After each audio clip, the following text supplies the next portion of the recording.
Saudara-saudari terkasih, apakah saudara sudah memulai hari ini dengan penuh sukacita dan punya niat untuk berbuat baik meskipun kecil? Semoga Tuhan memberkati niat baik saudara. Kita tentu mengerti bahwa nanti tinggal 3 hal saja, yaitu iman, harapan, dan kasih. Dan yang terbesar di antaranya adalah kasih.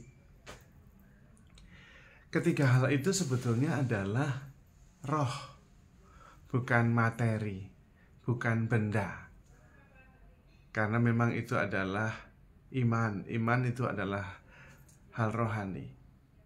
Harapan juga hal yang rohani. Kasih juga hal yang rohani. Memang benar bahwa semua yang material pasti akan menua dan kemudian hilang. Karena memang itu sudah menjadi nature-nya, sudah menjadi kodratnya. Yang materi pasti akan hilang. Maka firman Tuhan itu benar. Tinggal hal yang rohani saja, yaitu iman, harapan, dan kasih.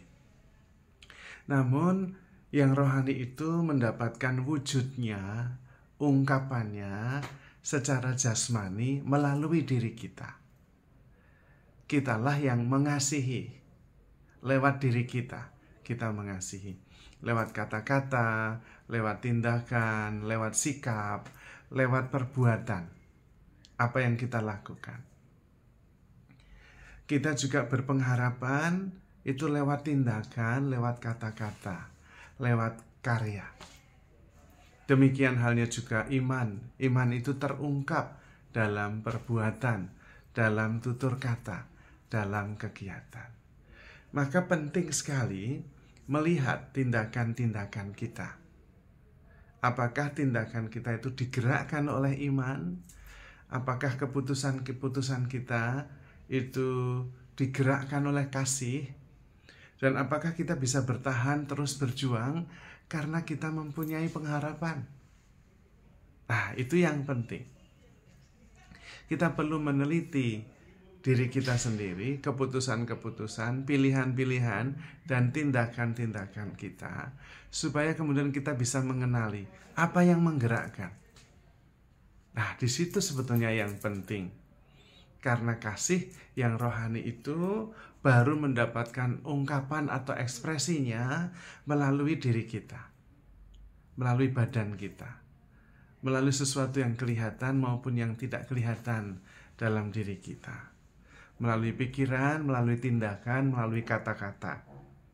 Maka perlu kita meneliti, sadar akan apa yang kita lakukan dan kita katakan, juga sadar akan apa yang kita rasa dan apa yang kita pikirkan. Contohnya supaya menjadi konkret. Kalau saya tersinggung, sakit hati, lalu melakukan sesuatu atas dasar tersinggung itu, nah bisa jadi itu negatif karena atas dasar emosi, bukan atas dasar kasih. Nah, pada waktu seperti itu kita kemudian bisa hening sejenak. Dan kemudian sadar, waduh, saya tidak digerakkan oleh belas kasih ini, tapi oleh emosi. Lalu kemudian berhenti sejenak dan tidak mengikuti perasaan. Tidak baper, sehingga tidak bertindak berdasarkan perasaan. Lalu bisa menjadi lebih bebas untuk bertindak berdasarkan kasih. Ya sudah, saya mau mengampuninya. Saya tidak mau membalas. Saya tidak mau digerakkan oleh emosi dan digerakkan oleh rasa marah, ingin balas dendam. Saya sadar, berhenti sejenak, kemudian merespon dengan kasih. Tetap dengan senyum, tetap dengan pengampunan, tetap dengan cinta kasih. Itulah hidup yang digerakkan oleh belas kasih. Dan itu yang tidak mudah. Pertama perlu sadar. Yang kedua perlu mengambil jarak antara saya dan emosi saya. Emosi itu pilihan, tidak harus dipilih. Emosi itu tawaran, bukan keharusan. Karena itu kemudian kita bisa memilih dengan bebas, lalu digerakkan oleh belas kasih, oleh iman dan pengharapan, dan bukan oleh emosi. Itu justru yang perlu dilatih. Karena banyak sekali saudara-saudari kita, sahabat-sahabat kita, pintar sekali. Pekerjaannya bagus sekali. Relasinya dengan keluarga, dengan teman juga baik. Namun, semuanya itu bisa hancur. Karena kita tidak bisa menahan emosi. Karena kita emosional. Dan kemudian menyakiti orang lain, menyakiti diri sendiri, dan merusak suasana. Itu yang sering terjadi. Mengapa? Karena kita kurang mengenali diri kita sendiri. Kita tidak sungguh-sungguh mengenali apa yang menggerakkan kita untuk bertindak, apa yang menggerakkan kita untuk mengambil pilihan. Dan kebanyakan kita mengikuti saja, otomatis, bergerak secara spontan, tidak direfleksikan, tidak ambil waktu jeda. Kalau dalam 7 Habits for Highly Effective People dikatakan kita perlu ada tombol pause, istirahat. Itu maksudnya, supaya kita tidak reaktif, tetapi responsif. Reaktif itu kita tidak sempat hening sejenak, berhenti, dan kemudian merespon, tetapi langsung bereaksi. Ada tombol emosi yang kepencet, lalu langsung reaktif. Di situ titik kritisnya. Nah, pada waktu itu tentu kita lebih banyak digerakkan oleh emosi, bukan oleh kasih, bukan oleh iman, bukan juga oleh pengharapan. Karena tidak mempunyai kesempatan sejenak untuk tenang, mengambil jarak, dan kemudian merespon.